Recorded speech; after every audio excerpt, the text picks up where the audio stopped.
Welcome to this edition of What's New in AtHomeNet Classic Websites.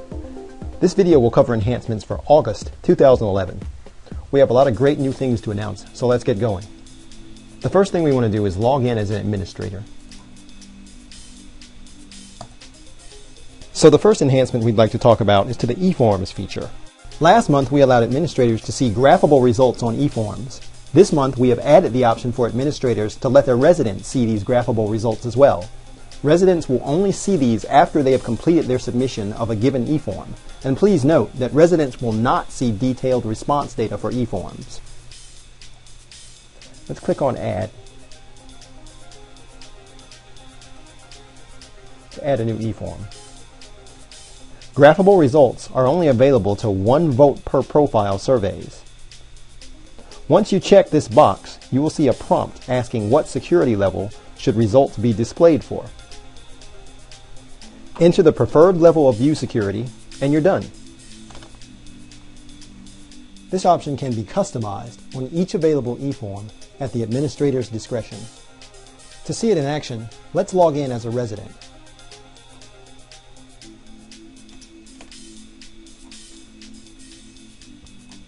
We'll go to our eForms,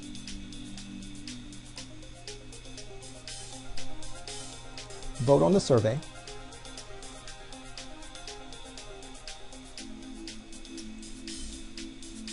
submit, and as you can see, the graphable results are displayed.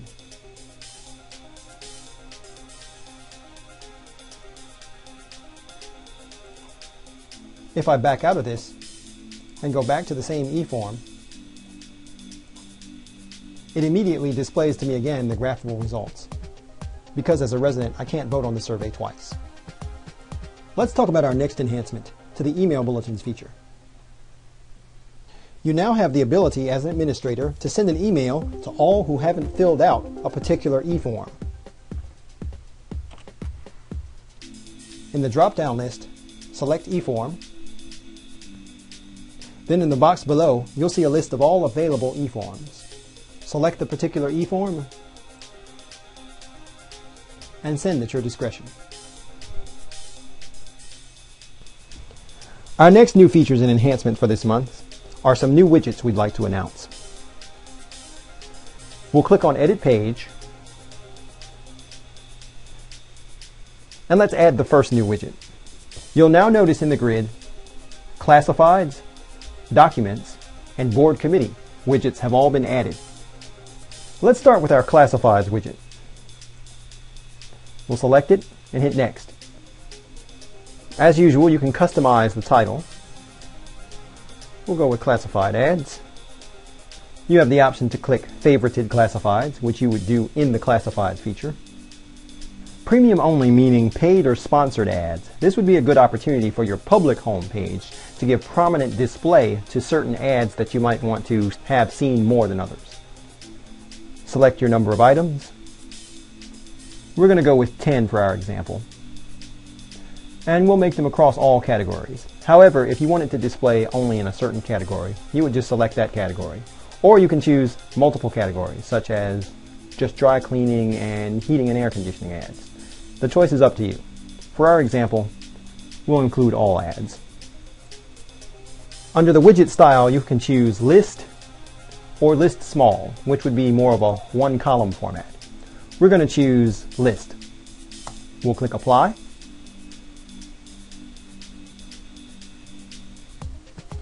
And here our Classified Ads widget is.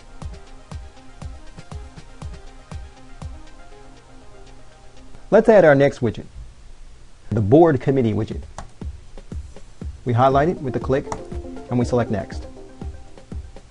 We can title the widget what we'd like. So let's say, for instance, we want to have our Social Committee.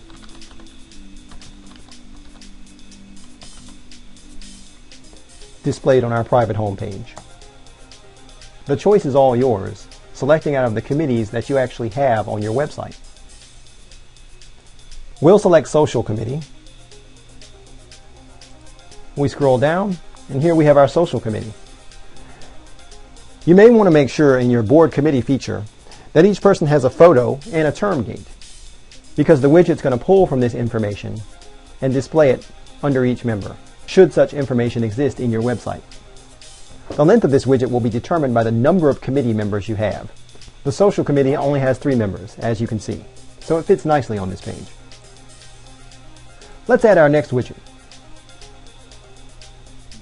We'll click on Add, and we'll go to Documents.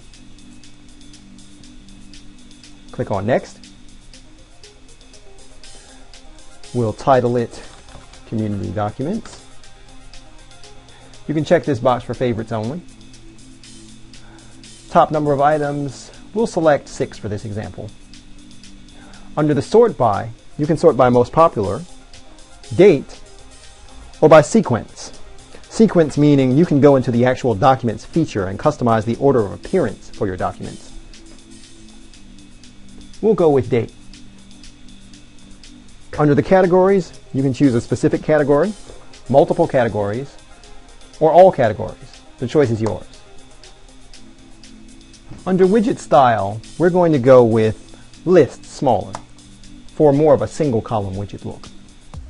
We click Apply. And here we have our Community Documents widget. So we've added documents, classified ads, and a board widget, which we use for our social committee. Click on Done when you're finished editing. As we stated earlier, for your Classifieds widget, this is a great opportunity to promote some of your sponsored ads in a place where everyone can see them. Remember, you can also move these widgets around, so if you wanted to place this at the top of the page, that's totally up to you. Keep in mind that the flexibility of widgets allows you to place a completely different Classifieds widget on your public homepage than on your private.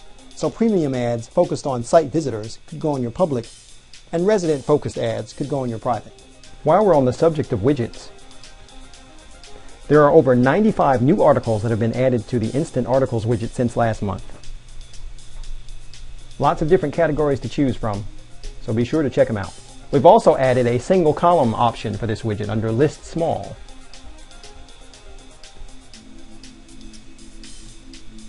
Our last enhancement for the month is our general release of new email bulletins.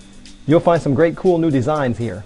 National Night Out, Coupon Club, Community Survey, Golf News, upcoming events. Lots to choose from. And of course, you can always customize any of these to say exactly what you'd like.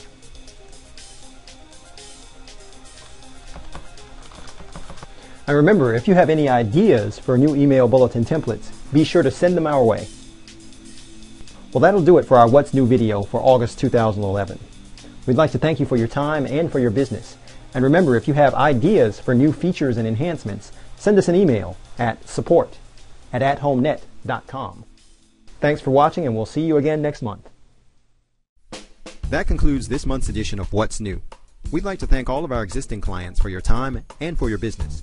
As always, we encourage your feedback and ideas, so if you have any suggestions for new features or new enhancements to existing features, send us an email to support@AtHomeNet.com. If you don't have website service with us and you like what you see, send us an email to sales@AtHomeNet.com or give us a call at 1-800-556-7852. Be sure to tune in next month for more new features and more new enhancements from AtHomeNet.